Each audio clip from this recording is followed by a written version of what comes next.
Now today I will explain you about static, dynamic and limiting friction.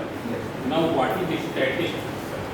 So if you know that from Newton's law, Newton's first law, if force is acting on any body, then that body will be in the state. If it is in the state of rest, it will come into the state of motion. If net force is acting on the body, then what will happen? Motion of the body will become accelerated. Net force means number of forces are acting, but their resultant is not zero. Their resultant is not zero. Now suppose this is a rough surface, and here this is the body which is lying over this. Now how many forces are acting on it? तुम लोगों को सबको मालूम है कि इस पर दो फोर्सेस लग रहे हैं. One is the weight which is acting vertically downward, which is W equals to M into G, and other is the normal reactionary force. Normal reactionary force. Other is normal reactionary force. It is acting. It is exerted by the surface on the block in vertically upward direction. Now if you apply some force upon it, in this direction, so see here what is the net force acting upon it? Net force acting upon it is just external in this direction, and under the influence of this force, this body should move. इस force के कारण body को इधर move करना चाहिए. But we have seen that when we apply some external force, then sometimes it do not move. That is possible only when the net force acting in this direction is zero. Or we can say that is possible only when the resultant of all the forces acting upon the body is zero. Resultant of all the forces acting upon the body means how many forces are acting? W, R and F external. Means vector R plus vector W plus vector F external should become zero.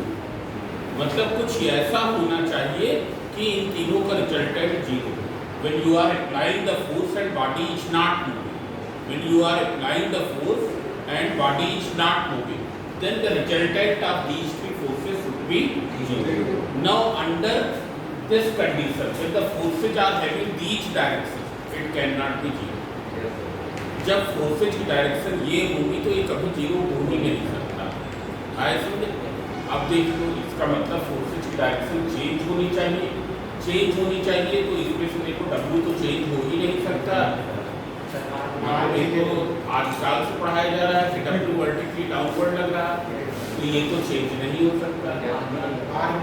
ये हमने लगाया, हमको मालूम है कि हम ऐसे घसीट रहे हैं ऐसे, तो ये भी चेंज नहीं हो सकता जब तक हम ना चेंज करें. ऐसे इसके मतलब इसमें किसको चेंज होना है? R. इसमें किसको चेंज होना है? R. तुम्हारी बुक में शायद ये P से डिनोट किया गया है ना. तो इसमें किस P से डिनोट किया गया. सो क्योंकि अलग-अलग बुक में अलग C ले लेते हैं ना. सो सी ये मतलब इस P की डायरेक्शन जो यहाँ पर नॉर्मल रिएक्शनरी फोर्स है, its direction should change.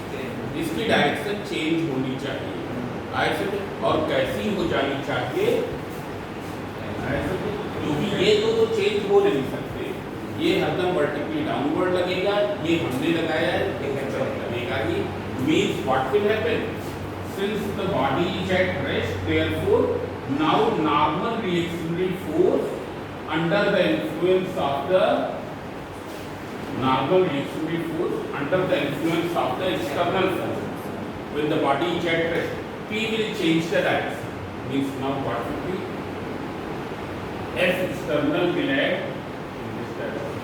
It's clear. W is acting in this direction and P is acting in this direction. P will act in this direction. Now under this case what will happen? The resultant of these three will become zero. Means this condition will be fulfilled. ये condition fulfil हो जाए। How it will be fulfilled? You can resolve P into two components. It's clear. If we take this angle equals to theta, then we can resolve P into two components. One is P cos theta. मालूम P cos theta, P sin theta ये क्या है? It is the complete resolution of a force. It is the complete resolution of the force. Means P cos theta, P sin theta, these are the two perpendicular components whose together effect is equal to P. Whose together effect is equal to P. P cos theta, P sin theta जो perpendicular components हैं, उनका जो combined effect है वो वही है जो P का है। So we will replace P by P cos theta and P sin theta. इसलिए P sin theta will in this direction. Now what will happen? Under equilibrium, in equilibrium condition under the influence of this, in equilibrium condition under the influence of this force, W will be equal to what? It will be equal to P cos theta. Means weight will be balanced by the vertical component of the reaction of the surface. Now reaction of the surface is not acting normal. Reaction of the surface is not acting normal. It is acting in the slanting direction. Its vertical component will balance to the P. While what will be the P sin theta? It will be balanced by the F external. P sin theta, F external will be balanced by the F external, and body will remain at rest. It's clear. Now see here. अब अगर हम क्या करें, पहले हमने 2 Newton का force लगाया था, अब हमने क्या कर दिया, 4 का लगा दिया, और ये अभी भी मूव नहीं कर रही, ये अभी भी मूव नहीं कर रही। ऐसे पहले की ये F external 2 न्यूटन था, P sin theta 2 के बराबर था, but when you have made it 4 Newton, so and it is still not moving, means P sin theta को भी इंक्रीज होके क्या होना चाहिए, 4 होना चाहिए। और वो कैसे इंक्रीज हो सकता है? It will become more slanting. Now P will act in this direction, P will act in this direction. When P will act in this direction, theta will be increased, theta will be increased, मतलब P sin theta भी क्या हो जाएगा, बढ़ जाएगा। पर एक चीज यहाँ पर जो चीज पाली गई है वो ये है, यहाँ P का मैग्नीट्यूड भी चेंज, जो P का मैग्नीट्यूड यहाँ है उससे अलग यहाँ पर P का मैग्नीट्यूड होगा। ऐसे हम लोग उसको हाईलाइट नहीं कर रहे हैं, उस चीज़ को हाईलाइट नहीं कर रहे हैं ऐसे, क्योंकि अगर वो नहीं होगा तो ये कंडीशन नहीं फुलफिल होगी, ये भी कंडीशन हमको क्या है, फुलफिल करनी है ऐसे। तो now what will happen, as long as body is not moving under the influence of the external force, what will happen? These conditions will be fulfilled. P will change its direction from vertical to the slanting direction in such a way that the horizontal component will balance to the external force. When you will increase the external force, the direction of P will become more and more slanting from the more and more slanting. ये और तिरछी होती जाएगी and fulfilling beach condition. So see here what is this P sin theta, ये P sin theta है क्या, तो देख लो P sin theta, P is what, it is the force exerted by the this surface on the block, means P sin theta it is the force exerted by surface on the block, it is the force exerted by surface on the block. What is the origin of this force?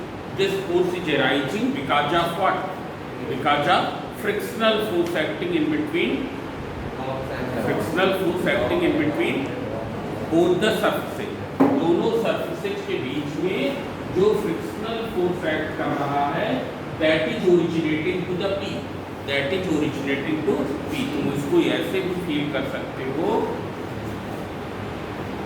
कि अगर हम highly polished surface पर चलते हैं, वहाँ पर P क्या होता है, रिएक्शन क्या होती है, बहुत कम होती है, वहाँ पर रिएक्शन क्या होती है, बहुत ही कम होती है ऐसे। सो this force is arising mainly because of what? Because of the frictional force, because of the molecular interaction situated in between the molecules which are on the surface. It is clear? So here we name this P sin theta, since the body is relatively at rest with respect to the surface, therefore we name it as static frictional force. Static frictional force. Which means Fs equals to P sin theta. You note down this. What is Fs? Here Fs equals to static P sin theta. Fs is what? It is the static frictional force. Now what is the definition of static frictional force? What will you write? Its definition is not force of friction acting between two surfaces in contact when those bodies are relatively at rest. वहाँ पर ये add करना पड़ेगा under the influence of force. Under the influence of external force अगर bodies rest पर हैं तभी ये एक्ट करेगा. मीन्स क्या है, अगर हम इसको हटा दें क्या यहाँ पी साइन थीटा होगा? नहीं होगा, because in that case peach acting ना, पीच एक्टिंग ना. इसके means static frictional force acts only when bodies are relatively at rest. Means bodies which are in contact, relatively at rest under the influence of the external force. So you write down static frictional force. सब लोग लिख लीजिए. It is the force of friction acting in between two bodies. It is the force of friction acting in between two bodies along the tangential direction of their contact surface. Along the tangential direction of their contact surface.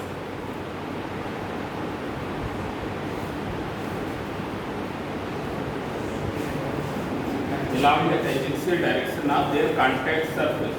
When they are relatively at rest,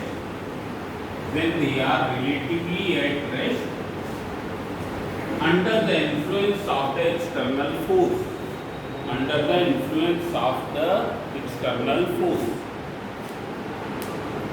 under the influence of the external force. Now see here one more thing. Here this static frictional force, you write down, static frictional force is self-adjusting in magnitude as well as in direction. Self-adjusting in magnitude as well as in direction. As well as in direction.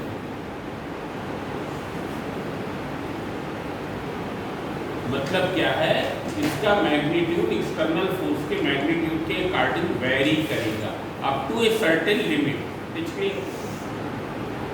Friction को मालूम ही है ये क्या है, it depends upon the nature of contact surface. इसके वो हमने पहले ही बताया. So you write down it is self adjusting in magnitude as well as in direction. As well as in direction means if you apply F external in this direction, what will happen? Now P will slant in what direction? In this direction. P की direction ये अगर इसलिए means P sine theta, समझ रहे हैं theta क्या है? P sine theta will act in this direction. So it is self-adjusting in magnitude as well as in direction. So what is the static frictional force? It is the force of friction acting in between two bodies along their contact surface in the tangential direction when they are relatively at under the influence of action. Now you write down limiting friction. इसको क्या होगा?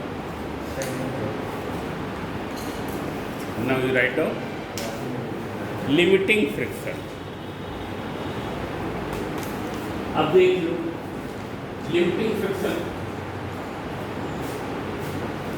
सब लोग यहाँ पर देखिए, हमने 1 Newton का फोर्स लगाया, नहीं मूव कर रही. 2 न्यूटन लगाया, नहीं मूव कर रही. मतलब अब स्टैटिक फ्रिक्शनल फोर्स जिसको हम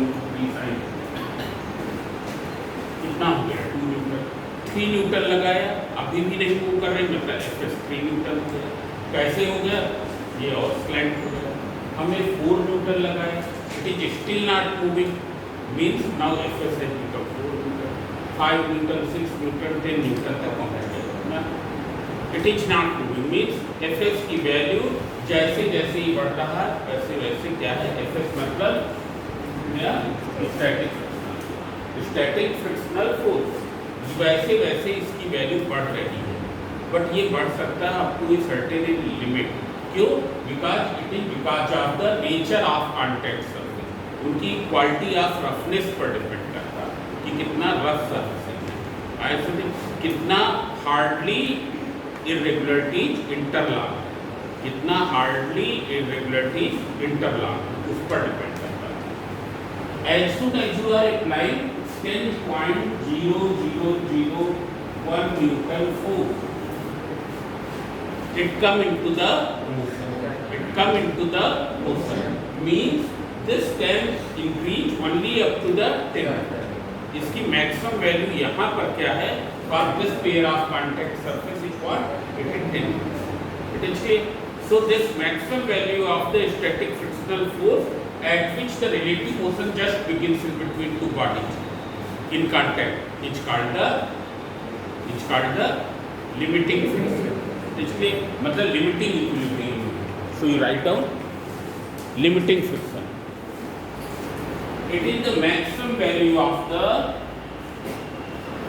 मीन्स एक चीज ये है, जब तक बॉडी मूव नहीं कर रही है under the influence of the external force, जब तक बॉडी मूव नहीं कर रही है under the influence of external force, तब तक एफएस किसके बराबर होगा, एफ एक्सटर्नल के बराबर होगा।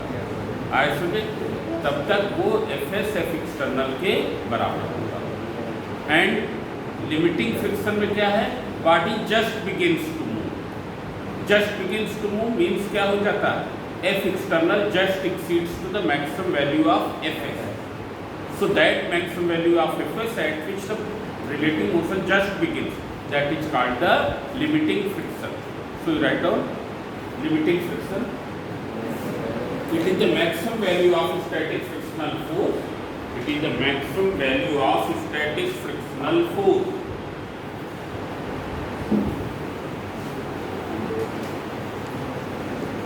at which relative motion between both the bodies in contact just begins, at which relative motion in between both the bodies in contact, relative motion in between both the bodies in contact just begins,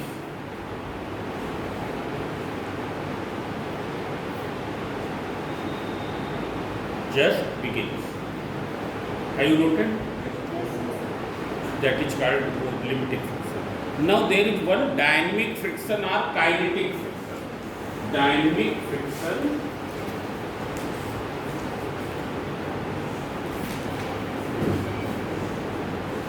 or kinetic friction.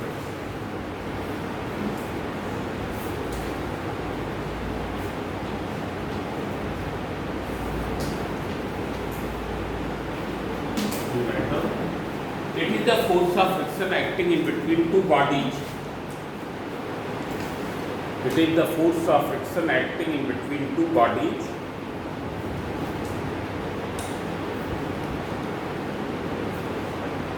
when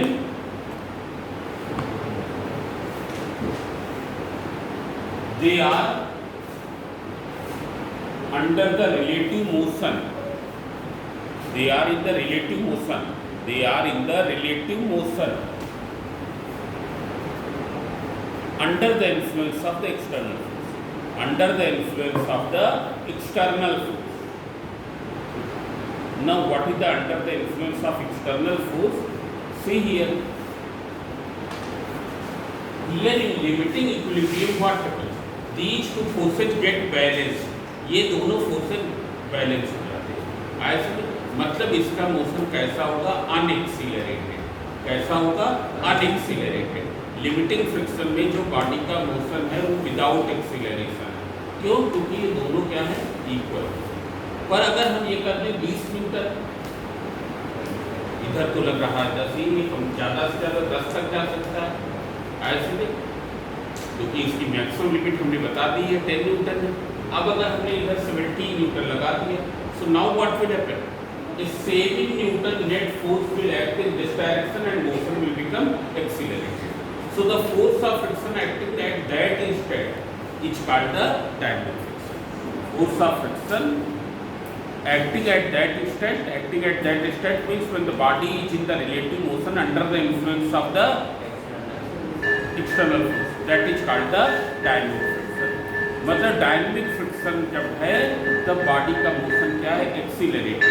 limiting friction है तो body का motion कैसा है, unaccelerated. दूसरी चीज ये है novel friction. Dynamic friction is always slightly smaller. Slightly smaller का मतलब ये नहीं कि मैक्सिमम वैल्यू है 10 न्यूटन, लिमिटिंग फ्रिक्शन है 10 न्यूटन तो ये 5 न्यूटन हो जाएगा, ऐसा नहीं होगा ना। It is slightly smaller than static friction. Why? Because when the body is in accelerated motion, it has a certain momentum, और उस मोमेंटम के कारण ये क्या कर देता है, उसको कम कर देता है। आए समझे? सो कल बताएंगे। अब आज प्रैक्टिकल, कल से प्रैक्टिकल भी करवाएंगे।